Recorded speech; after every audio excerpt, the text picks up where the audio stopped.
help us understand power, Jeremy. I will try. Thank you so much, Usha. It's wonderful to be with all of you, fighting the good fight as you all are every day. And as Usha said, I do want to spend some time today talking to you about power, how it's really changing, what it means for each of you, and what it means for us.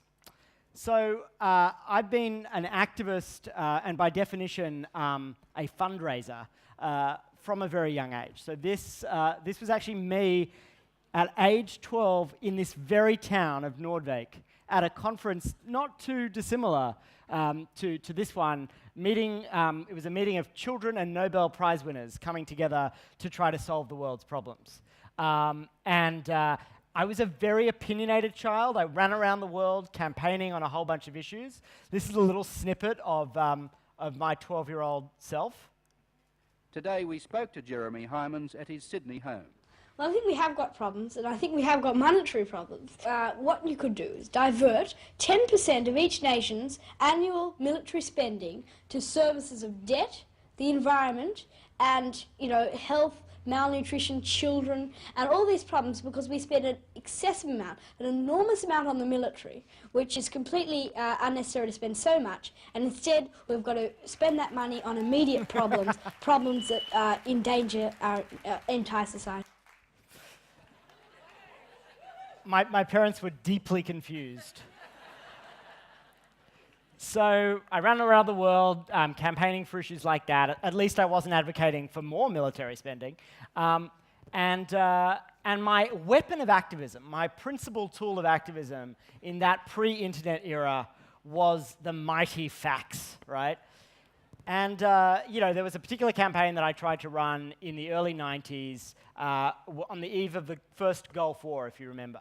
And Tariq Aziz and James Baker, the US Secretary of State, were meeting at a hotel in Geneva to try to stave off war. And so I got on the radio and I called on people, the radio in Australia, I might add, and I called on people to send as many faxes as they could to these politicians, to this hotel and its fax number in Geneva. And, obviously that was not one of my more successful campaigns. And, one of the constraints, of course, was that there's only so many faxes that can fit through one fax machine in Geneva. So, obviously the context since then has radically changed, right? The possibilities of what we can do, of what a kid like me could do from his bedroom have radically changed. But I think the change that's going on is more than one. That's just a simple techno-determinist. It's about technology. We understand everything if we understand technology. It's actually a change in us, right? In our sense of power and agency. And this ubiquitous connectivity that we enjoy today has really given rise to what we call new power, a different way to exercise power. So let's talk a little bit about the differences between new and old power. So you can think of old power, right, and as fundraisers you'll understand this very well, as something that you hold like a currency, right? So the more of that currency you have, the more powerful you are. And the job with old power, right, being successful in an old power world, means hoarding that currency. Now, in contrast, new power doesn't work like that. New power is best thought of as a current. Now, you can't actually control or hoard a current.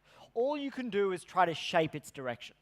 So the people who are effective at exercising new power understand that power is something you can only shape, and like water or electricity, that power is most forceful when it surges, right? And that surge is the product of mass participation. It's the product of something that is made by many, whereas old power is something that is held by a few. In an old power world, we were asked to download, right? Read this newspaper, do your drills, buy these shoes. New power models are built on upload. They're built on the agency and participation that we can have, right? Facebook is a new power model. Imagine Facebook without users. It would be an empty vessel. So that's how we think about this difference between old and new power. Now let's see how that's playing out in practice. Now I was a very benign child activist, but this is a different kind of child activist in a very different century and context. This is Aqsa Mahmood. So Aqsa Mahmood is a Scottish schoolgirl who one day found her way from the bus station in Glasgow. And the next thing her parents heard, she was calling them from Syria. Now, Mahmoud had been recruited through these very potent transnational peer-to-peer recruiting methods by ISIS. And then the recruited became the recruiter. And she became one of the Islamic State's most notorious recruiters of other teenage girls. And her Tumblr was something to behold. It was very sophisticated in her use of methods that would appeal to young people. It was full of emojis. It was full of tips like, remember if you're coming to make jihad, to bring toiletries, because they're not widely available in Syria. And she conducted this very sophisticated methodology, understanding implicitly what it meant to exercise this new power. Now, let's contrast that with the way the US government chose to exercise power when ISIS first emerged. So the first thing they did in the propaganda war against ISIS was they scrambled an F-16 fighter jet and they literally dropped leaflets on civilian populations in Syria and Iraq, warning them not to join ISIS.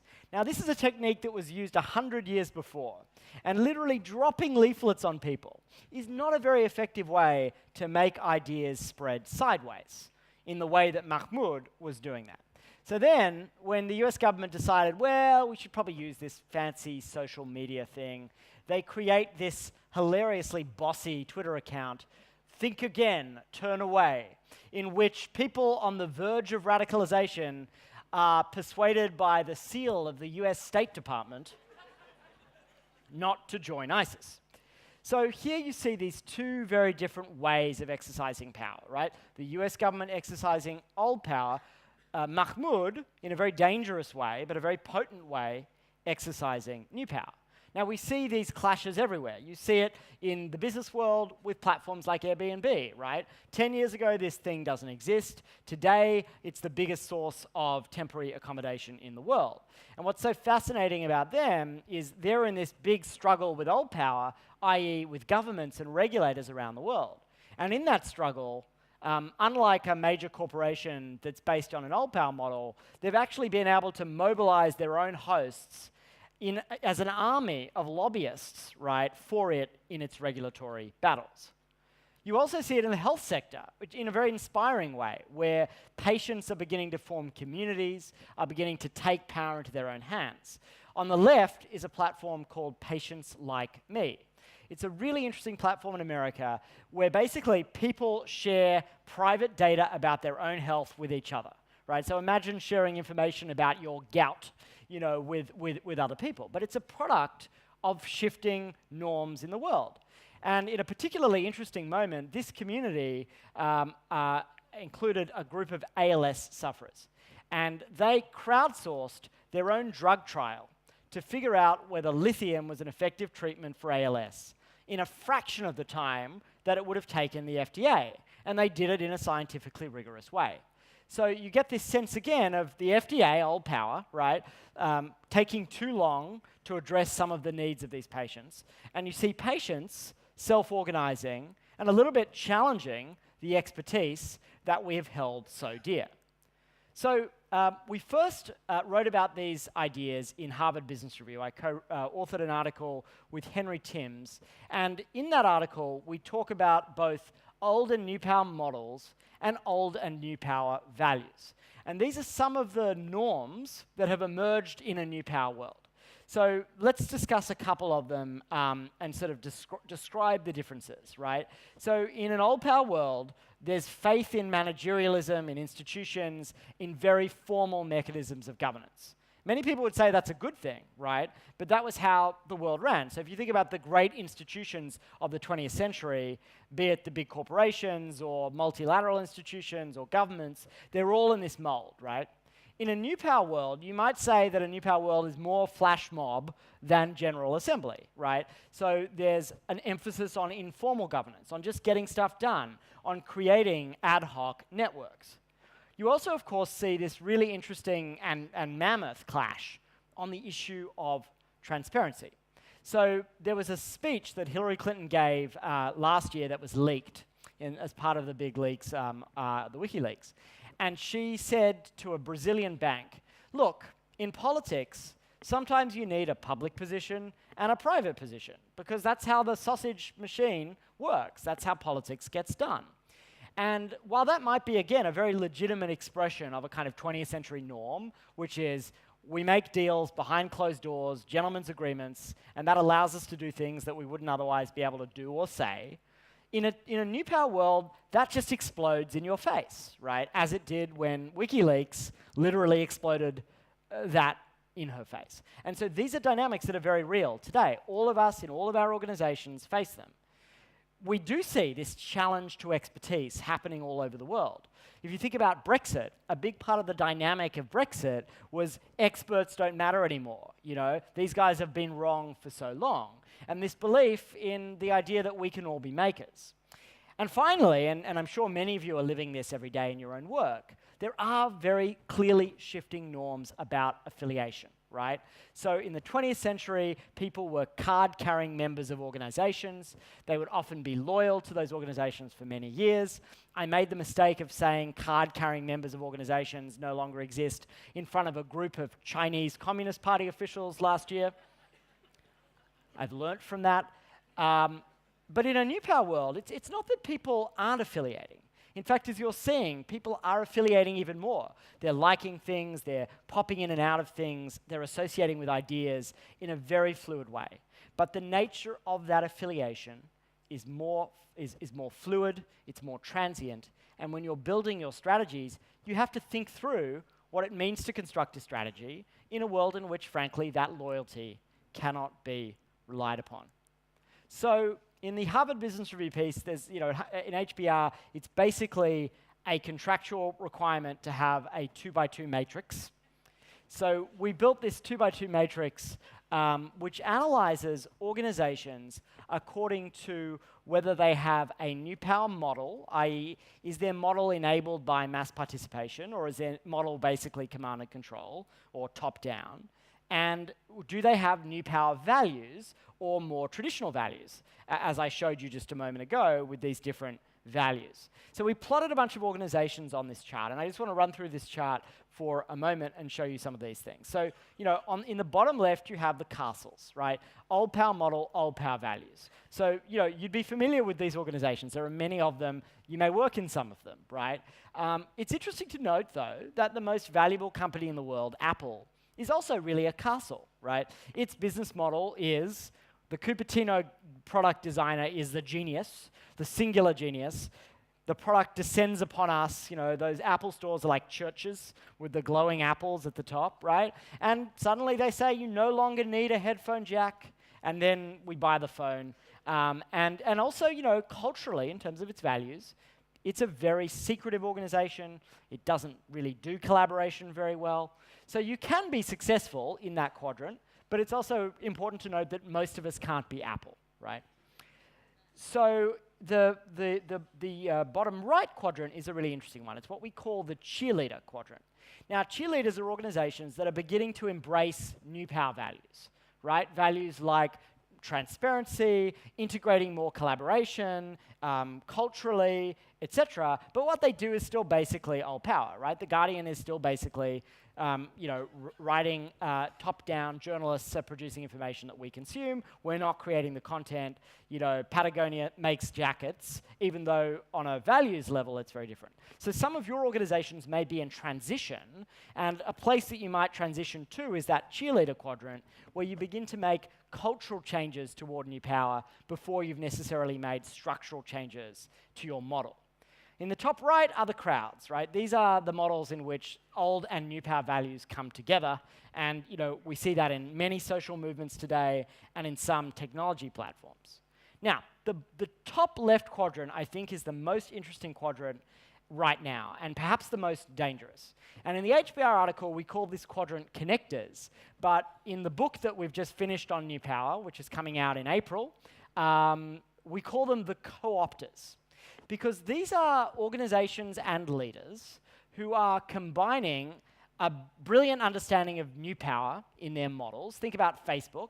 Facebook is the largest new power network in the world, 2 billion people busily coordinating and participating on what we might think of almost as a participation farm where we're all very busy. But if you think about that participation farm, who's actually the farmer there? It's Facebook, right? Facebook is extracting all of the value. We have no role in the decisions that Facebook makes.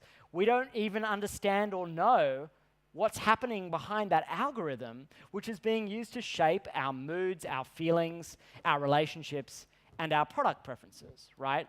So that model, you see it also with Uber, right? New power model, very sophisticated, but old power values, right? An organization that systematically concentrates power and extracts. So think about that also in the context of leaders. So if you overlay this structure to leaders, this is Donald Trump. You may have heard of him.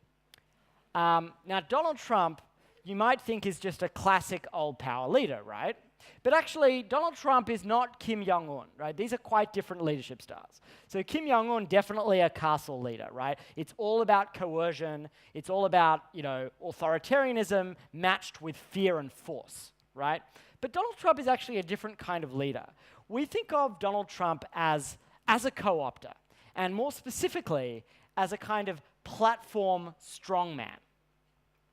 So let me explain what a platform strongman is. I mean, here's an example of this, right? So you think about how he won office, right?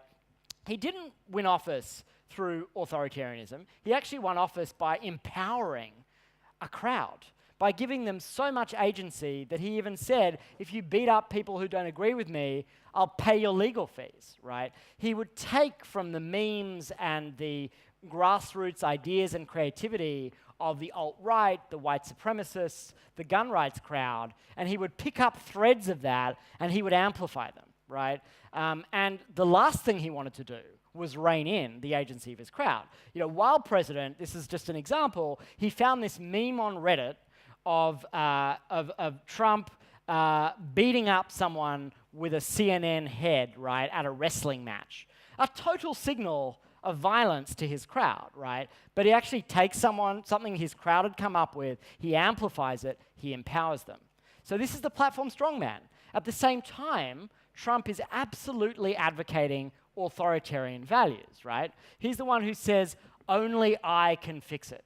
And if you listen to his speeches, they're full of code language, right? That code language is about law and order. It's about restoring hierarchy, right? And so what he's doing is combining an authoritarian proposition using new power tools, much the way ISIS, right, is allowing this very peer-to-peer, highly unstructured, right, in some ways very democratic means of propagating a violent ideology that advocates for a medieval theocracy, right?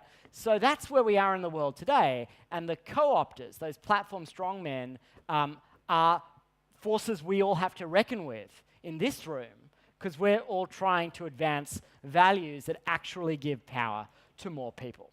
So I want to talk a little bit about how we navigate this world, right? This world of co-opters, but also this world in which old and new power are clashing, right? They're at a point where they're coming into conflict. So I think the first lesson I would advocate for you to all think about in your own organizations is to occupy yourself before you yourself are occupied, right? Because the reality today is that you're best to imagine that your harshest critic is camped out in the heart of your organization. They can actually see all of its inner workings, right? They can see whether your actions and your professed values match up. And ask yourself that question, right? There was a US politician recently who decided to occupy himself before he himself would be occupied. He's a candidate for governor of Arizona. And he simply published on his website a full list of his entire sexual history, right? And he said, it's all here, guys. It was under the website had a button that said scandal.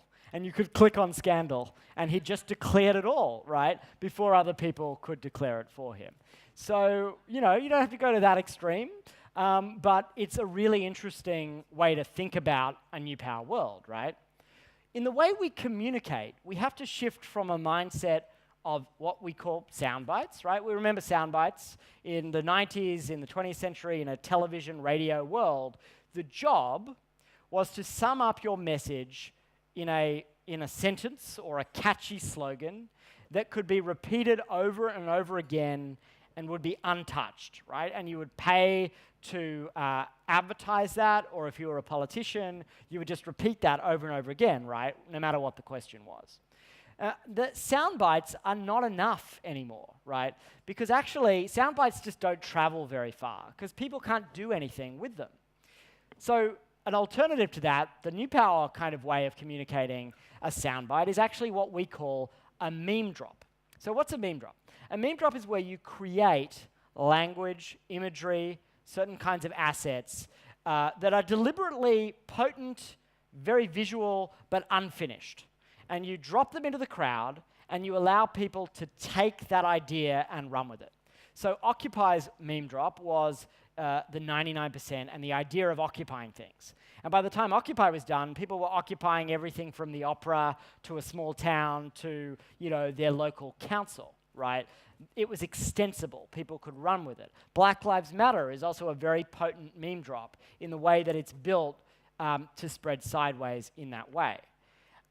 In the fundraising world, Giving Tuesday, which is an initiative that was actually founded by my partner in the development of this idea of new power, Henry Timms, is a great example of a meme drop, right? So the traditional way an organization would initiate a fundraising campaign would be, it would say, we're raising money, and it puts its logo between Giving and Tuesday, right? In fact, when Henry, who runs an institution in New York, was asked by his board in New York when he first had the idea, that's exactly what they asked him. They said, where does our logo go? But the idea of Giving Tuesday, which was to create a day of giving that was utterly decentralized, where everybody, no matter what organization, could develop their own campaign in the aftermath of what's called Black Friday and Cyber Monday, which are big days of consumption, of buying, of shopping in the US.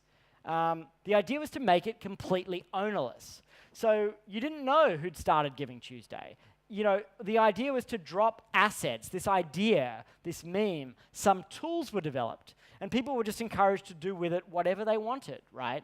And people did. They changed the logo, they changed the idea, they renamed it. And yet, it created this incredible decentralized fundraising movement that raised hundreds of millions of dollars, and now happens every year. So let's talk a little bit about raising money in a new power world, right? And let's think a little bit about what that means, and we talk about this quite a bit in the book, because it's such a fascinating example of what's changed. So, this is a universe created in a space sim game, a PC sim game. Now, for those of you who are not interested in video games, and I'm actually one of those people, this is a game called Star Citizen, which was announced in 2012 by a guy called Chris Roberts.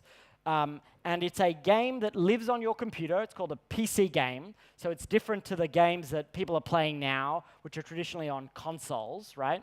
And it's an entirely imagined universe in which people can create things, in which people can live within this simulated universe. You'll remember these kinds of games probably from when you were growing up. This is the largest ever crowdfunding campaign in history. And this was taken a while ago. At that time, it had raised more than $160 million from more than 1.8 million citizens in this imagined universe.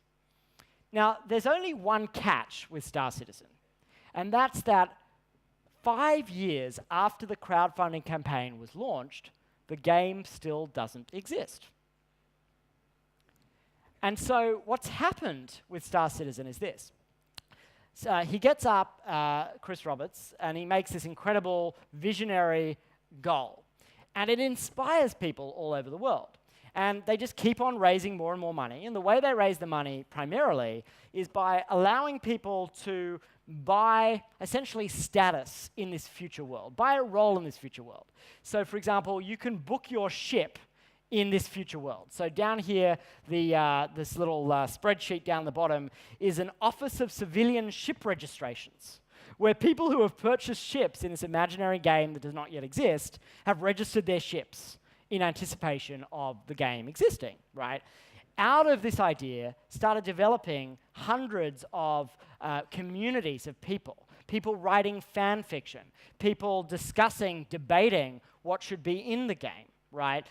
People arguing over the fate of a particular part of the universe that didn't exist yet. So this is an extraordinary story because it teaches us something about how the world is changing, right? Because the fascinating thing about this story is there was a guy about 3 years in who sort of piped up. His name is Derek Smart, and he said, wait a minute, guys. We've all contributed to this thing. We're called citizens, and yet the thing doesn't exist yet, and we have no idea how the money's being spent. And in fact, the money was being spent rather loosely, including when they got Gillian Anderson and Mark Hamill to record cameos for the game that hasn't yet been released. And so what was fascinating, though, Derek Smart was drowned out by the crowd. The crowd were actually really happy just dreaming. One of them said, I pay to dream. And what Chris Roberts had done was capitalize on something we call the participation premium. So let's break this down a little bit. So this is how he raised $160 million. Firstly, he offers something in return, right? So as we see with a lot of new crowdfunding initiatives, there's some transaction, right? The transaction doesn't usually line up with the monetary value of the thing. In fact, here it would be impossible to calculate the monetary value of a ship or some other status piece that you might have in the game. But there's definitely something in return. Secondly, really critically, he did a brilliant job articulating a higher purpose. Now, that higher purpose might not mean much to us, but he creates this epic conflict between the PC game and the console game, in which the PC game is, as it has been, the underdog, right, because it's been usurped by the consoles. In one particularly potent speech he gave at the $64 million mark, I think it was, he said, one day, in some years from now, you will be able to look around to your loved ones and say, I was there and I helped keep the PC game alive, right? So these people who are involved are actually really motivated by this idea of creating this unparalleled universe, this universe that has never existed before. But the supercharger, the multiplier effect in this fundraising effort is actually participation. These people who are paying to dream. Because all the activity that sprung up around Star Citizen, right, learning about how games were made, news about the initiative, actually providing ideas about what should be in the game, contributing all of their know-how, making friends, engaging with each other, right, over this time. That was the fundamental thing that kept people engaged, and it meant that when Derek Smart questioned the accountability of this initiative, he was actually like drowned out. There was even a vote taken among them in which 80% of them basically just didn't care. So it's shocking, right? But there's a lot for us to learn. The game may still yet come. We're still waiting. There are signs of progress, but clearly it teaches us something. This is a Chinese company called Xiaomi. Xiaomi is a telephone company, a mobile phone company, with a valuation of $45 billion. Now, here's what's fascinating about Xiaomi. Xiaomi in some ways is a lot like Apple, right? Apple has a cultish fan base. But if you think about the way Apple treats its fans, as I said earlier, it doesn't really want its fans to do anything except buy the product, right? All they really do is line up and buy it, right? In fact, best that they don't interfere, right? On the other hand, Xiaomi took a very different tact. They said, let's create a radically open community of people around these phones, right? And so every week, for example, when they update their software, hundreds of thousands of people on a voluntary basis fix bugs, provide feedback. I mean, it's really like they're volunteering for Habitat for Humanity. It really is, because they're doing the bidding of this massive company. Why? Because they've created this really incredible community around the phones in which these guys actually get to shape what phones are built, what features are prioritized, and they even get to improve and adapt the product as it happens. Again, the participation premium at work. This is one of the pubs of an amazing UK-based beer brand called Brewdog. Some of you will have tasted their beer. Brewdog was started by these two very loud, loutish Scotsmen, not uncommon. This is a company that was started in a very different way. So traditionally, right, if you were starting a beer company, what do? You raise money from investors, right? You do all the traditional things. You bring it to market. These guys just rewrote all the rules. They said, we're not going to raise money, big money from investors. We're actually going to raise most of our money from the crowd. And they called their donors and funders equity punks, right? And these equity punks are just have this amazing engagement with the company. Every year there's an annual general meeting. Now, normally at annual general meetings, people go and pass motions and it's pretty dry. At their annual general meeting, right, it's a massive beer tasting festival with live music. There's a platform that the equity punks engage on, where because they've contributed and invested in the company, they have the right to shape which beers are made. They design it. They do everything from naming it to designing the labels. They've created this highly participatory brand, and in doing so, they've extracted a real premium, right? Because the valuations they were able to get from the crowd were very different to the valuations they might have gotten from a traditional investor. So, as we think about all of these skills, the skills of Chris Roberts, the skills of Brewdog, the skills of Xiaomi, we start to see two very different sets of skills. Old power skills in fundraising and new power skills. Now, I want to emphasize, I think you guys need to use both, right? This isn't saying we just need the new power skills. But let's think about the differences here. My father was a documentary filmmaker. Most of his career he made films. So I remember every time he made a film, this process would start, right? Where he had to raise money for the film. And each time what he would do is he would have to show that he'd made films before, prove his expertise. He would have to raise money from the government funding body, which basically required him to have the right elite relationships and to be good at navigating bureaucracies. Now, think about what people can now do from their own bedrooms using new power funding skills. So it's a shift away from simply selling something, the way you would sell a product, to a kind of universal storytelling. And if you do that storytelling well, you're much more likely to raise money. There's a shift away from just having the credentials toward having a narrative. The Brewdog narrative was this incredible narrative of rebellion and cheekiness and love of craftsmanship with the beer. It's a move away from having just those patronage relationships. You all need to have those relationships when you're fundraising to keep those big donors happy. But there's another set of skills that many of you also now have, which are about how you mobilize a crowd, how you keep those key influencers engaged. It's about going from just learning to navigate the Byzantine bureaucracies of funding bodies, or in some cases your own organizations, right, to navigating the dynamics of communities, right, including the people beyond your payroll. Those dynamics are quite different, right? There's a set of skills you need when you're really going to navigate how to manage a community that we think of as new power skills. And finally, as I've said, the premium that you can extract now is if you truly engage people in what you're doing. You don't just create something that says, this is wonderful, this is a great exercise in altruism, and it's not untouchable. It's actually something that people can get their hands on, can get dirty with, can change, can do alongside you. So, the implications of this, as we've talked about, are kind of really interesting and kind of worrying at the same time, right?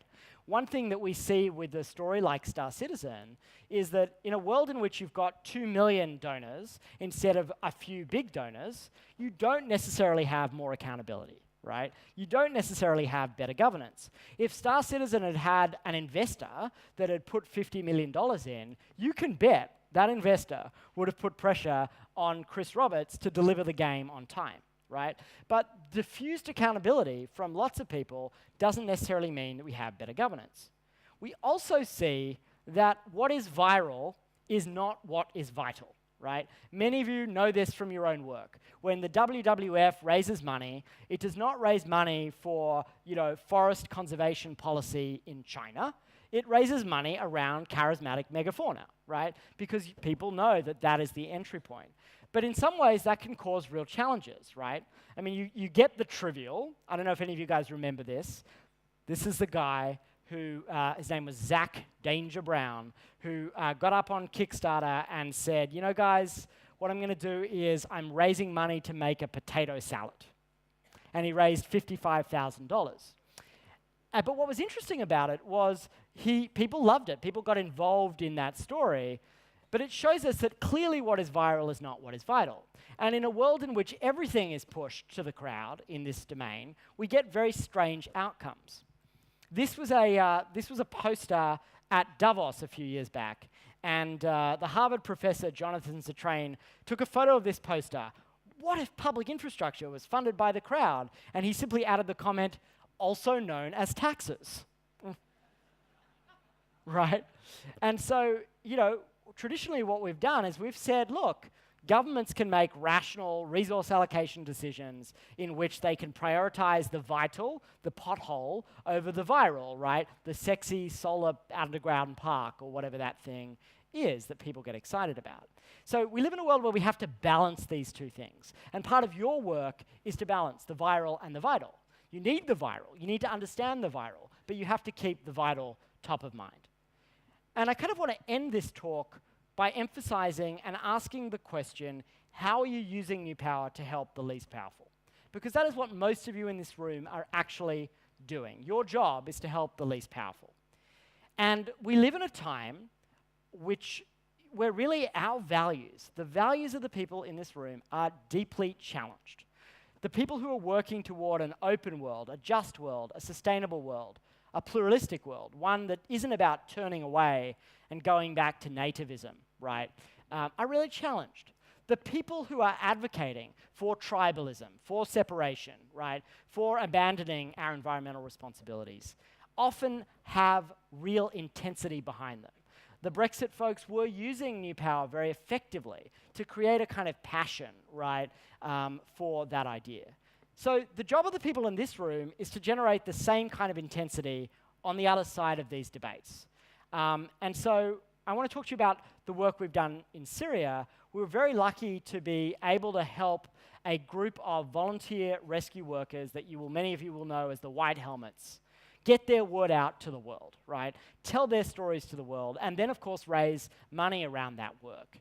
And in order to do that, we had to find a way to tell a story that could generate the same intensity, right, that those who were spreading misinformation and hate about Syria and Syrians, right, were doing. And so we told this story, and I want to play this video for you that some of you may have already seen, but I think reminds us of, our highest obligations here.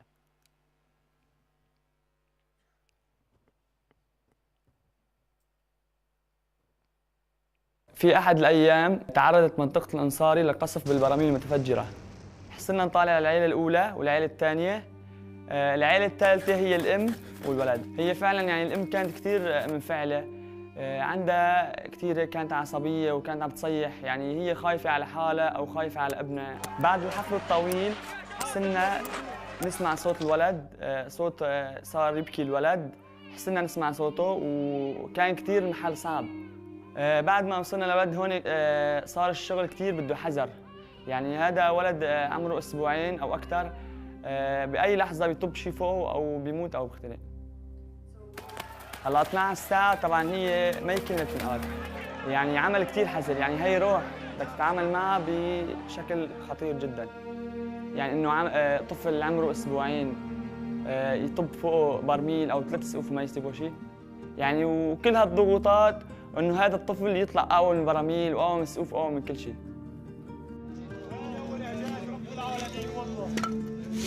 هذا إعجازه.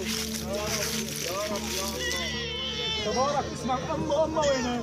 عدي أمك المال. الله شوي خالد عليك يا خالد.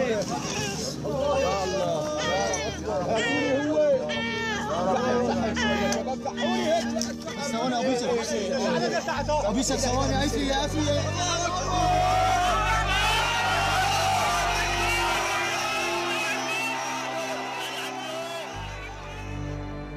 زرتوا الولد بعد ما انقذتوه؟ ما عندنا وقت، قولي له قصف.